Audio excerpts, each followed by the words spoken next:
أعوذ بالله من الشيطان الرجيم. بسم الله الرحمن الرحيم. الحمد لله، الصلاة والسلام على رسول الله وعلى آله وأصحابه، ثم أما بعد. السلام عليكم ورحمة الله وبركاته.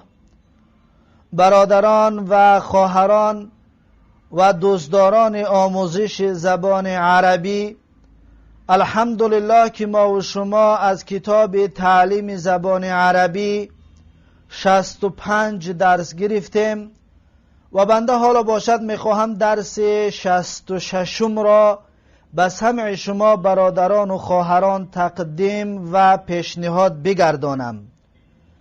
صاحب کتاب میگوید الدرس السادس و الستون، درس 66. درس 66 به مثل درس های گذشته کلمه های نو برای حفظ کردن دارد که باید این کلمه ها حفظ کرده شوند. صاحب کتاب میگوید که واصل یعنی پیوست کرد، یعنی چسبانید، پیوست کرد. واصل فعل ماضی هست. فعل مضارعش می شود یواصل، پیوست می کند، می چسباند. مصدرش می شود مواصلتن، چسباندن، پیوست کردن. واصل یواصل مواصلتن از 22 باب صرفی باب نهم هست. باب قاتل یقاتل مقاتلتن هست، از باب دوم، از باب نهم هست. بعد از این میگوید که حاول یعنی کوشش کرد. حاول کوشش کرد، اینم همچنین فعل ماضی است. فعل مضارعش یحاول، کوشش میکند. مصدرش محاولتن یعنی کوشش کردن. پس حاول یحاول محاولتن همچنین از 22 باب صرفی باب نهم هست. باب قاتل یقاتل مقاتلتن. بعد از این میگوید که ایقظ یعنی بیدار کرد. ایقظ یعنی بیدار کرد. ایقظ فعل ماضی است. فعل مضارعش می شود یوقظ. این یا قلب واو می شود، می شود یوقظ یعنی بیدار می کند. مصدرش می شود ایقاظا یعنی بیدار کردن. ایقاظا بیدار کردن. پس ایقظ یوقظ ایقاظا از 22 باب صرفی باب هفتم هست. باب اکرم یکرم اکراما، اما این مثال است. از این حساب این یا قلب واو می شود یوقظ. بعد از این میگوید اعاد یعنی برگردانید یا بازگردانید یا تکرار کرد. اعاد بازگردانیدن، تکرار کردن. اعاد این فعل ماضی است. فعل مضارعش می شود یعید، این الف قلب یا می شود یعید یعنی باز می گرداند، تکرار می کند. مصدرش می شود اعادتن یعنی بازگردانیدن و تکرار کردن. پس اعاد یعید اعادتن از 22 باب صرفی باب هفتم هست. باب هفتم، اما این اجوف است. چطور گفتیم ایقظه باب هفت است، اعاده باب هفت است، اما ایقظه باب هفتم این مثال است. مثال رو باب هفتم بردیم. و این اعاده این اجوف است که اجوف را باب هفتم بردیم. بعد از این میگوید که استيقظ مع الفجر. استيقظ مع الفجر یعنی خست در وقت بامداد، یعنی با بامداد خست، با صبح خست. استيقظ مع الفجر، فجر یعنی صبح، خست با صبح. استيقظ همچنین فعل ماضی است. فعل مضارعش می شود یستیقظ یستیقظ میخیزد. مصدرش میشود استیقاظ خستن.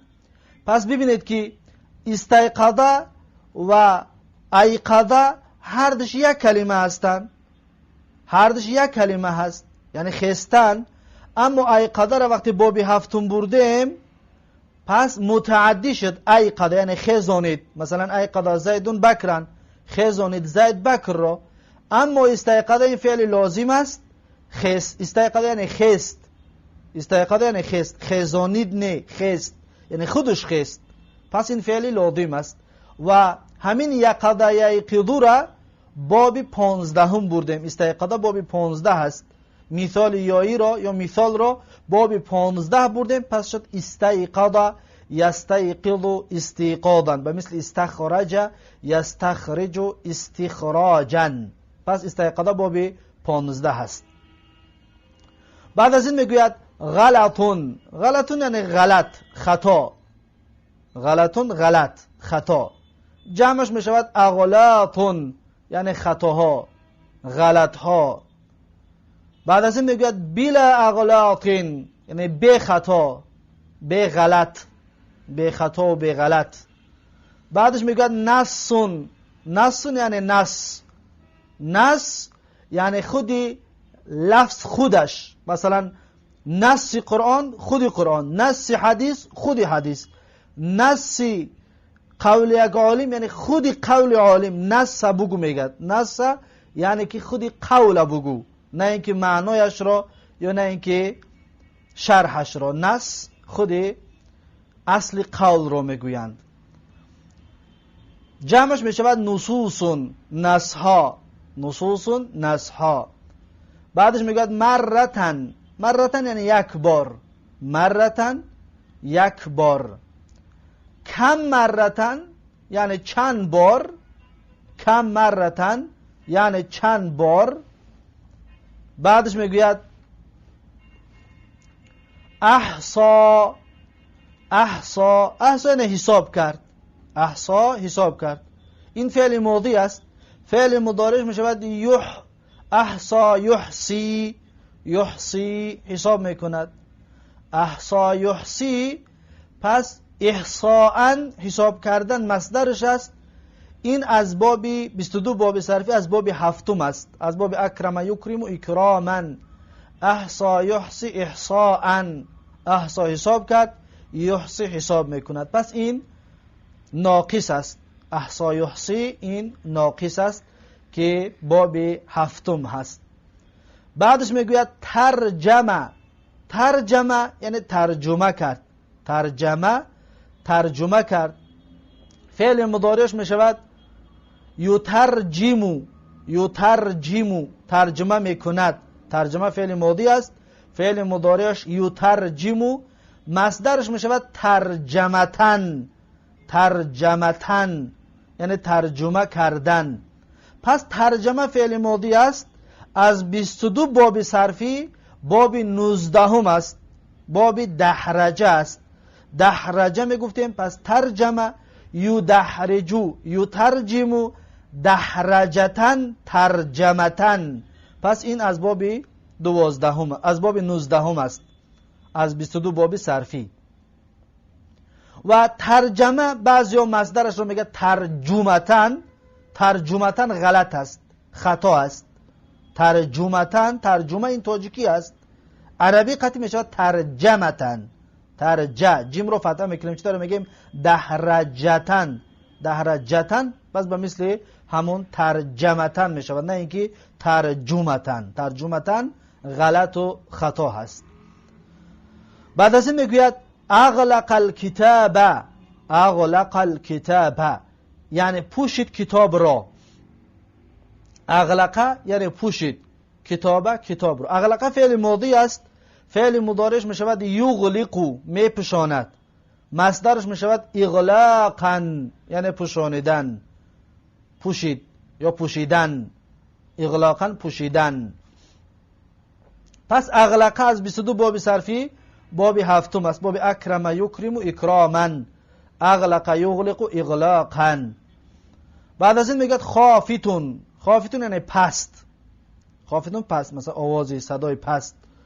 خافتون یعنی پست یا مکان پست، مکان خافت یعنی مکان پست. بعدش میگوید بصوت خافت یعنی با آواز پست. بصوت خافت یعنی با آواز پست. بعدش میگوید یعنی این یعنی با چندین معناها می آید. مثلا به معنای معنا می آید، یعنی می شود معنا. یعنی همچنین به معنای فعل مضارع میاد، به معنای یقصد یا یقصد یعنی قصد میکند. یعنی یقصد یعنی قصد میکند، یعنی به معنای قصد میکند می شود و یعنی به معنای معنا هم می شود. بعد از این میگوید پس یعنی فعل مضارع است، فعل ماضیش عنا یعنی هست. عنا قصد کرد، یعنی قصد میکند. پس عنا یعنی از 22 باب صرفی باب دوم هست. باب دوم باب ضرب یضرب است، اما این ناقصی یایی است، این ناقص است. بعد از این میگوید ماذا یعنی یعنی چی معنا دارد. اگر یعنی را بگیم معنا، پس میگیم چی معنا دارد. اگر یعنی را قصد میکند بگیم ماذا یعنی چی قصد میکند.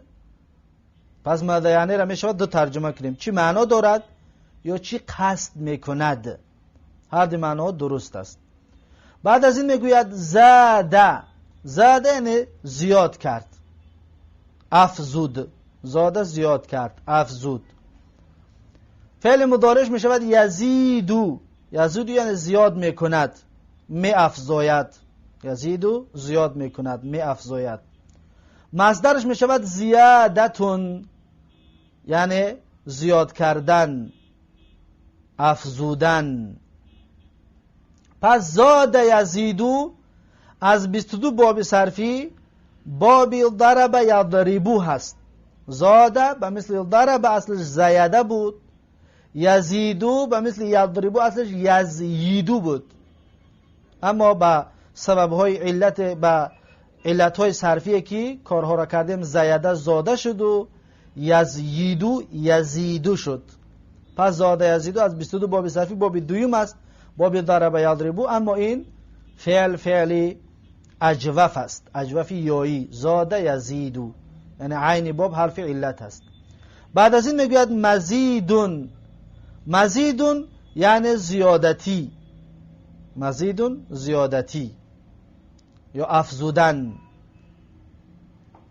مزیدون زیادتی. بعدش میگوید هل ازیدوکا، آیا زیاد کنم برای تو، آیا افزایم برای تو. هل ازیدوکا آیا زیاد کنم برای تو، آیا افزایم برای تو. پس ازیدوکا از زاده یزیدو گرفته شدگی است. ازیدو فعل مضارع متکلم هست. ازیدوکا یعنی زیاد کنم من برای تو، ازیدوکا زیاد کنم من برای تو. بعد از این میگه طلاستون. این طلاستون در بعضی کتاب‌های در خود اصل کتاب نوشته شدگی است که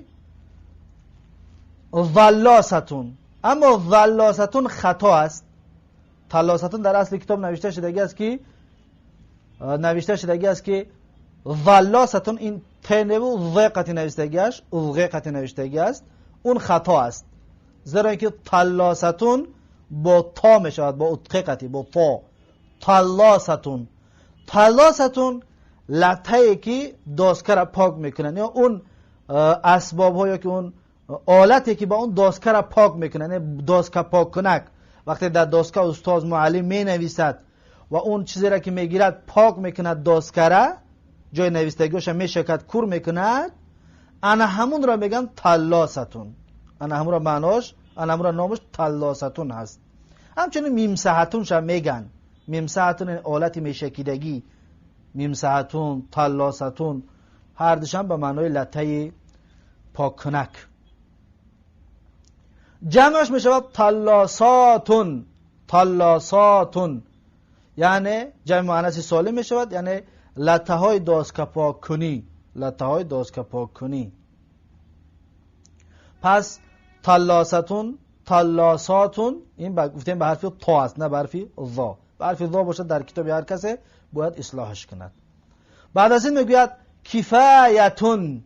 در همه چاپ های کفایه حقیقتی نوشتگی از ساکن قطعی اون غلط است. در زبان عربی یگان اسم آخرش ساکن نمی آید.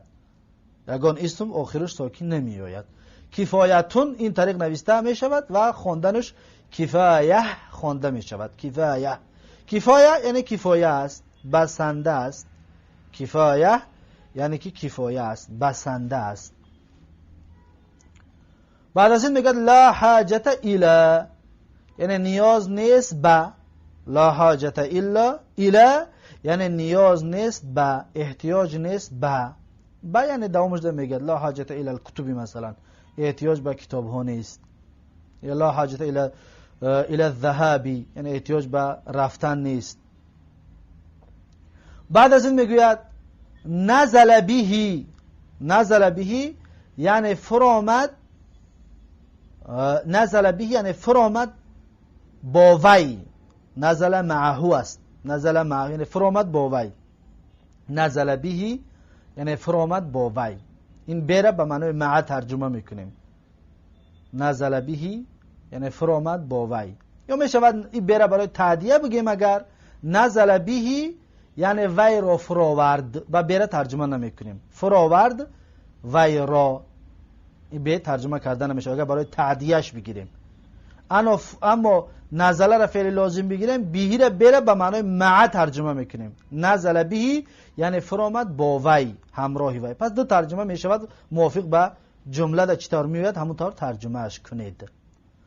بعدش میگوید هل لک، هل لک یعنی آیا میتوانی، هل آیا لک یعنی تواناییش رو داری تو، هل لک آیا میتوانی.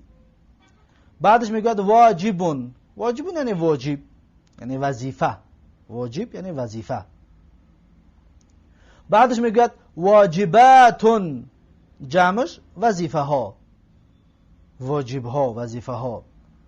بعدش میگوید واجب المنزلی یعنی وظیفه خانگی، واجب المنزلی وظیفه خانگی.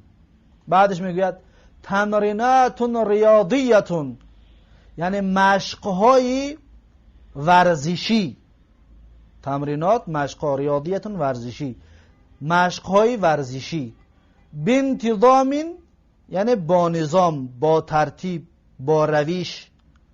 و منظم این تا ترجمه کرده میشد. بانتظام با ترتیب، با نظام، با روش، منظم. همین ترجمه بانتظام است. بعدش میگه قطع، قطع یعنی برید، قطع قطع کرد، برید. فعل مضارعش میشود یقطع، یقطع یعنی میبرد. قطع بریدن، قطع بریدن. پس قطع یقطع از 22 باب صرفیه که خوندیم از باب سیوم است. باب فتح یفتحو، باب سیوم گفتیم شرط دارد که باید عین باب یا لام باب حرف حلق باشد. پس ببینید فعل، لام باب حرف عین است. قطع بر وزن فعل، لام حرف عین است. پس شرطش موافقت میکند با باب سیوم و همچنین این قطع از باب سیوم از 22 باب صرفی. قطع یعنی قطع کرد. قطع کرد چندین چیز داره. قطع کرد به معنای واقعیش یعنی که قطع اللحم، گوشت را برید مثلا. یا قطع طریق، راه را کوتاه کرد، میانه بر کرد. یا قطع القراءت مثلا، خوانده سبود آوازش گرفت قرائت را قطع کرد، ایستاد. یعنی قطع قرائت یعنی قرائت را قطع کرد، این در بین آیات ایستاد. و معنای گوناگون میاد وابسته به جمله، وابسته به جمله‌ای که ساخته میشد به اون ترجمه کرده میشد. مثلا بگه قطع الطریق، قطع الطریقه یعنی که راه را میانه بر کرد، برید راه را یعنی میانه بر کرد. مثلا قطع اللحم یعنی گوشت برید. یا مثلا بگه که قطع القراءت یعنی قرائت را قطع کرد یعنی ایستاد، در بین آیات ایستاد. و معناهاش چطور گفتیم گوناگون است، وابسته به جمله ساخته می شود یا فهمیده می شود.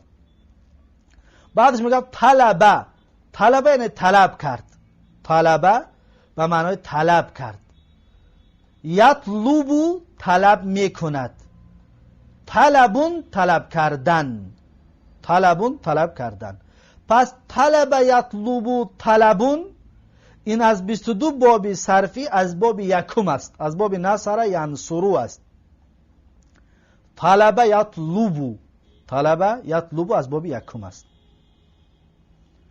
بعد از این میگوید املا، املا یعنی املا به معنای گوناگون است. مثلا به معنای پر کردن می شود. املا دلو میگه، مثلا سطل رو پر کرد. همچنین املا به معنای نویستن می شود. یعنی املا یعنی نویست، املا یعنی نویست. پس مصدرش می شود املاون، املاون یعنی نویستن. پس این املا فعل ماضی است، فعل مضارعش می شود یملی، املا یملی، یملی یعنی می نویسد یا پر می کند. مثلا بعد نگاه کنید اگر که سطل باشد یا اگر ظرف باشد، مثلا الوا الدلو، املا دلو یعنی پر کرد، سطل به معنی پر کردن است. اما باشد که املا الآیه یعنی نویس آیت رو، یا املا الجمله یعنی نویس جمله رو، وابسته به بعدش چی کلمه می آید همون طریق ترجمه کرده می شود. پس کلمه ای که ما و شما در تاجیکی میگیم ملا، پس ملا از همین گرفته شدگی است. خب میگیم بابای ملا، این باباش که تاجیکی است، لیکن همین ملاش از همین کلمه گرفتگی هستند. از املا یملی املا ملا، یعنی ملا یعنی پر، از ملعه گرفتگی است. ملعه اصلش ملعه است، فعل ثلاثی مجردش ملعه یملعو، ملعه یعنی پر کرد، یملعو پر میکند. پس ملا از همین کلمه گرفتگی به معنای پر، یعنی پر از علم. ملا یعنی پر از علم. املا یعنی پر کرد، فعل مضارعش یملی پر میکند، املا پر کرده. پس املا یملی از 22 باب صرفی باب هفتم است. باب اکرم یکرمو اکرامن هست، اما این ناقص است. از 22 باب صرفی باب هفتم است ولی که ناقص است، یعنی آخرش حرف علت است.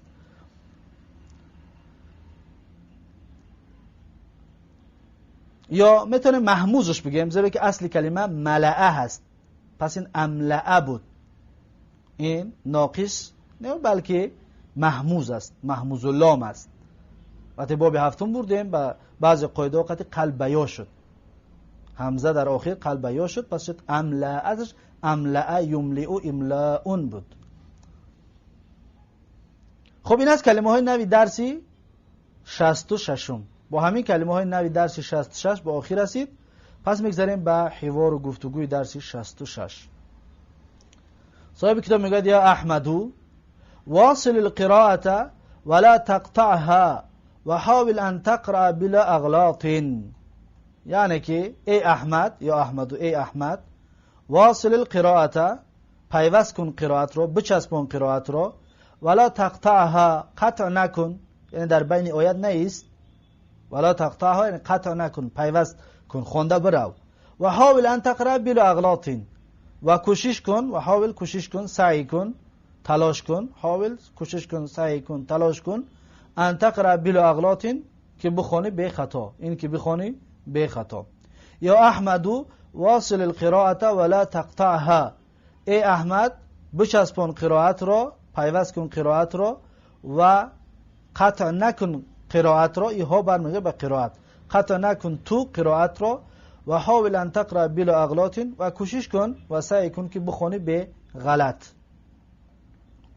بعد از این میگه قد حاولت ذلك مرارا ولكن لم يحصل مني. میگه قد حاولت، در حقیقت یا واقعا، حاولت ذلك مرارا، کوشش کردم، سعی کردم آن را، ذلك آن را یعنی که محاوله را، کوشش را یا پیوست کردن را، ولا مرارا چند بار، حاولت ذلك کوشش کردم وای را چند بار، مرارا یعنی چند بار، ولكن لم يحصل مني ولكن حاصل نشد از من، یعنی نتوانستم. ولكن لم يحصل مني یعنی ولكن نتوانستم و حاصل نشد از من، پیدا نشد از من. قد حاولت ذلك مرارا، واقعا کوشش کردم آن را چند بار، ولكن لم يحصل مني ولكن نتوانستم، ولكن حاصل نشد از من. بعدش میگه حاول مرة اخرى و اخرى سیحصل. حاول یعنی کوشش کن، سعی کن فعل امر است. حاول فعل امر است. کوشش کن، سعی کن.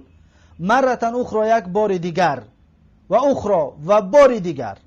سیحصل به زودی حاصل می شود، به وجود می آید. سیحصل به زودی به وجود می آید یا حاصل می شود. حاول مرتن اخرى و اخرى، کوشش کن بار دیگر و بار دیگر. سیحصل به زودی به وجود می آید. بعدش می گوید سأحاول ان شاء الله، یعنی که به زودی کوشش میکنم اگر خواسته باشد الله. به زودی کوشش میکنم، این اگر شاء خواسته باشد الله ذات پاک. سأحاول به زودی کوشش میکنم، سعی میکنم، تلاش میکنم. ان شاء الله اگر الله خواسته باشد.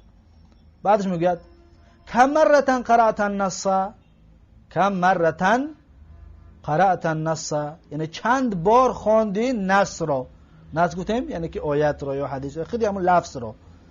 کم مرتن قرأت النص، در اینجا نص به معنای آیت است. اگر در حدیث بگن نص، پس لفظی حدیثی پیغمبر است. در کتاب بگن نص کتاب، یعنی که خود عباره کتاب.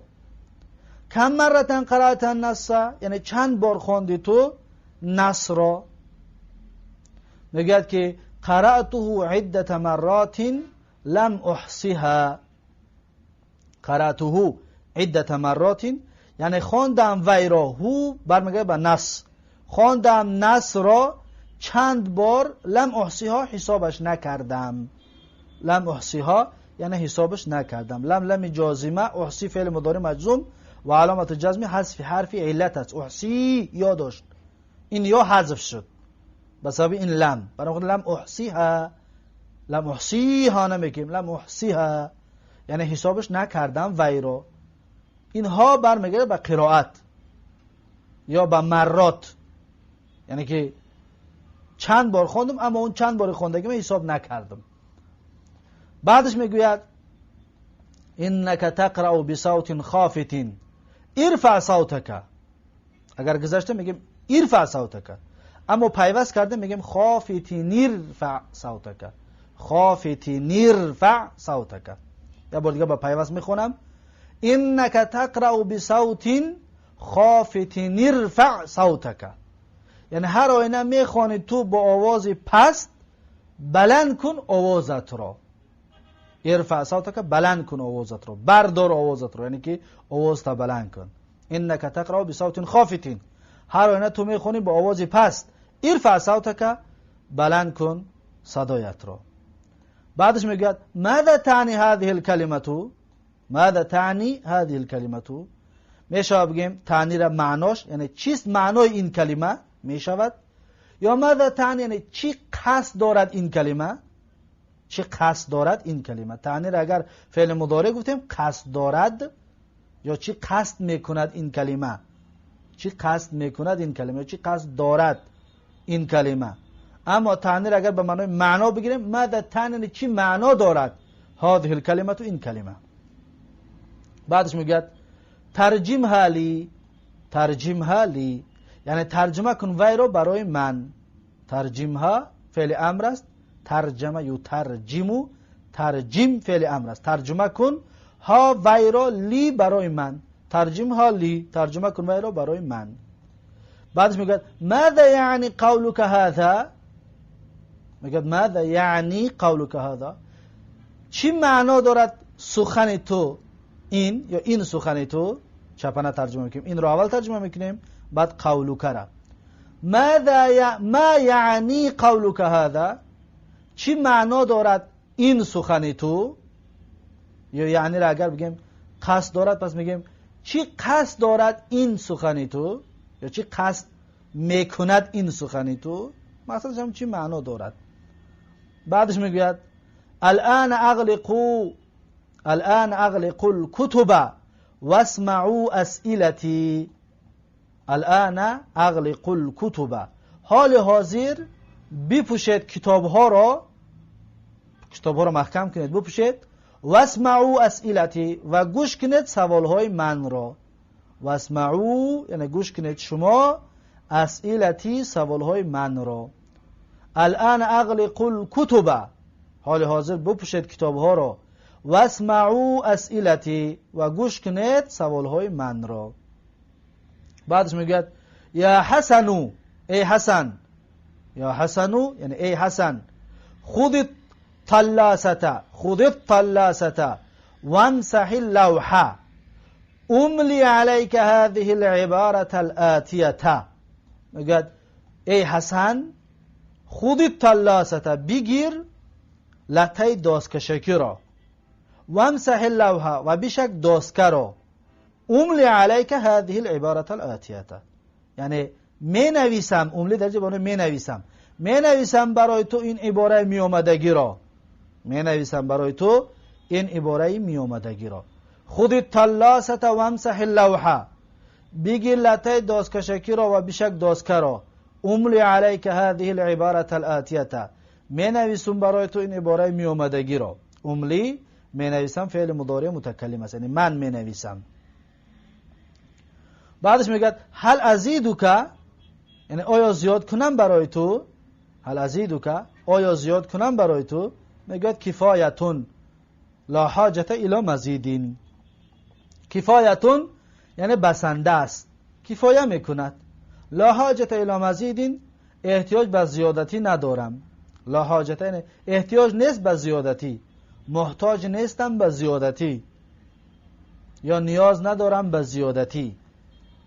بعدش میگه این شئت فطلب فإن طلبت المزید زدتک. میگه این شئت فطلب، اگر خواستی تو پس طلب کن، اگر خواستی تو پس طلب کن، درخواست کن. فإن طلبت المزید، پس اگر طلب کردی تو زیادتی رو، زدتک، زیاد میکنم برای تو. زدتک، زد زیاد میکنم تو من، که برای تو، زدتک زیاد میکنم من برای تو. این شئت فطلب، اگر خواستی پس طلب کن. فإن طلبت المزید، پس اگر طلب کردی زیادتی رو، زدتک زیاد میکنم من برای تو. بعدش میگوید ماذا تفعل هنا، ماذا تفعل هنا، یعنی چیکار میکنی تو اینجا. تفعل فاعل ضمیر مستتر تقدیر انت. ماذا تفعل هنا، چیکار میکنی تو اینجا.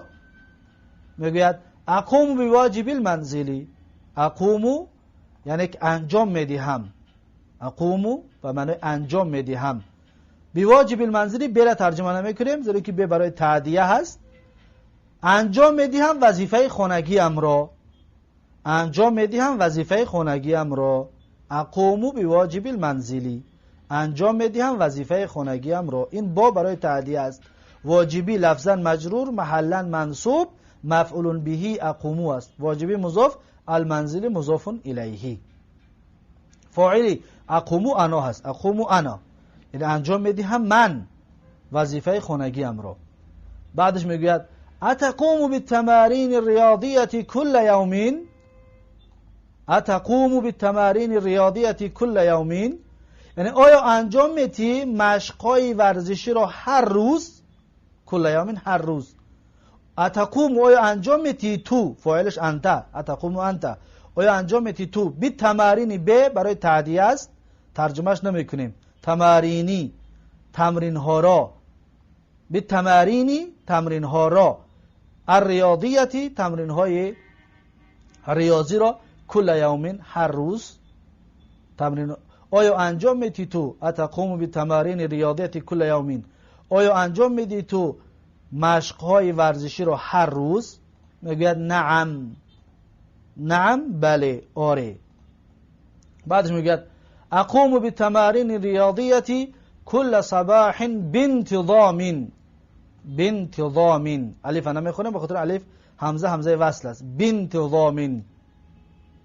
میگوید اقوم، اقوم یعنی انجام میدهم من، بتمارینی بله ترجمه نمیکنیم، انجام میدهم من مشقهای ورزشی را، انجام میدهم من مشقهای ورزشی را، کل صباح هر سحر، کل صباح هر سحر، بانتظام با نظام، با ترتیب، با رویش، با بانتظام منظم. یعنی اقوم بالتمارین ریاضیتی کل صباح بانتظام، انجام تیم مشقهای ورزشی را هر سحر منظم. بعدش میگوید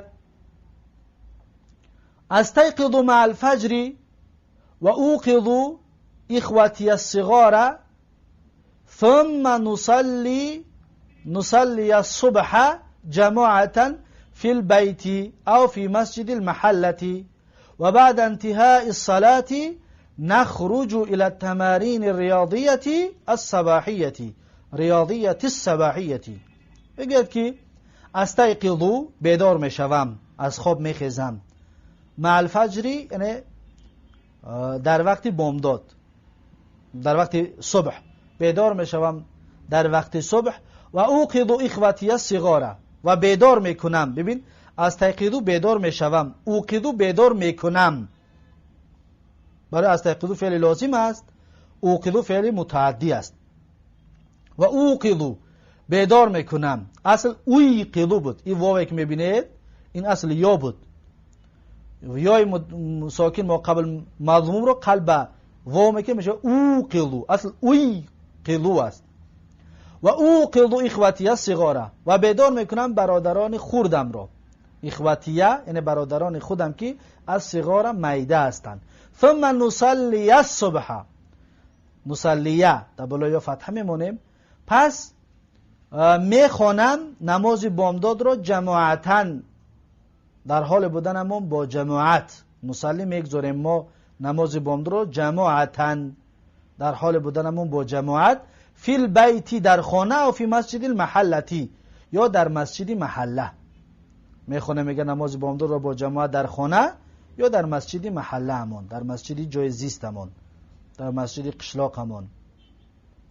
و بعد انتهاء الصلاة یعنی بعد از خلاص شدن نماز، انتها به آخر رسیدن، خلاص شدن، بعدی به آخر رسیدن نماز نخرج الى التمارین الریاضیات الصباحیه، بیرون میشویم.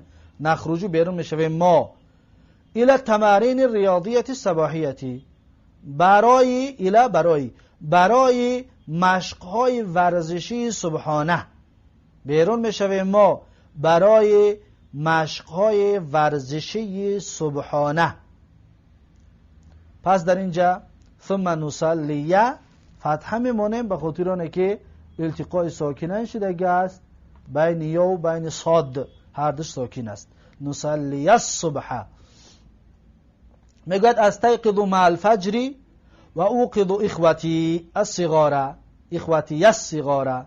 میگوید بیدار میشوم با صبح، در وقت صبح، و بیدار میکنم برادرهای خردم را. ثم نصلی الصبح جماعتا فی البیت او فی مسجد المحلتی. بعد میگوید میخونیم ما نماز بامداد را با جماعت در خانه یا در مسجد محله امون، یا در مسجد محله. و بعد انتهای صلاتی و بعد از خلاص شدن نماز نخرج الى تمارین ریاضیت صباحیتی، بیرون میشویم برای مشقهای ورزشی صبحانه، ورزشی سحرانه، یعنی سحری صبحانه. بعدش میگه نسیت ما قلت لی هل لك ان تعیده من فضلك اعده. میگه که نسیتو یعنی فراموش کردم، نسا ینسی، نسیتو نسیا ینسا، نسیا فراموش کرد، ینسا فراموش میکرد، نسیتو فراموش کردم، نسیتو فراموش کردم، نسیا نسیتو فراموش کردم من. بعدش میگوید نسیتو ما قلت، آن چیزی گفتی تو، ما قلت لی، ما آن چیزی که قلت لی گفتی برای من، ما قلت لی آن چیزی که گفتی برای من. هل لك ان تعیده، هل لك اینو آیا میتوانی تو ان تعیده این که تکرار کنی وی را، یا ان تعیده این بازگردانی وی را، تکرار بگیم بهتر و خوبتر است. ان تعیده این که اعاده کنی وی را، تکرار کنی وی را. من فضلک اعیده، من فضلک یعنی خواهش میکنم از تو که تکرار کن وی را. اعیده تکرار کن، اعید فعل امر است. من فضلک از بزرگیت، یا خواهش میکنم، من فضلک از بزرگیت یا خواهش میکنم از تو که اعیده یعنی که تکرار کن وی را. بعدش میگوید هل لک ان تنزل بی و تکون ضیفا، هل لک یعنی آیا میتوانی تو ان تنزل بی اینکه بفرایی همراه من، نازل شوی همراه من یعنی فرایی همراه من، و تکون ضیفا و باشی تو مهمان من. ان تنزل بی اینجا بی به معنی معی است، مع است. ان تنزل معی یعنی اینکه بفرایی تو همراه من، ان تنزل بی یعنی بفرایی تو همراه من، و تکون ضیفا و باشی تو مهمان من، باشی تو مهمان. ضیفا به خاطر چی منصوب است؟ به خاطر اینکه خبری تکونو است. و تکونه این تکونه عطف است در جای تنزیله. تنزیله پیش خودش ان ناسبه آمده است، برای تنزیله شد. تکونه آخرش منصوب شد به خاطر عطف در جای تنزیله است. این واو واوی عاطفه است. بعدش میگه هل لک ان تساعدنی، هل لک ان تساعدنی آیا میتوانی تو که کمک کنی من را؟ هل لک آیا میتوانی تو ان این که تساعدنی کمک کنی تو من را، یاردم کنی تو من را. میگه الیوم عندنا درس الاملاء، الیوم عندنا درس الاملاء یعنی امروز داره ما درس املا. درس املا درس نوشتن، در مکتب املا را که میخونن درس املا. پس میگه امروز داره ما درس املا، درس نوشتن.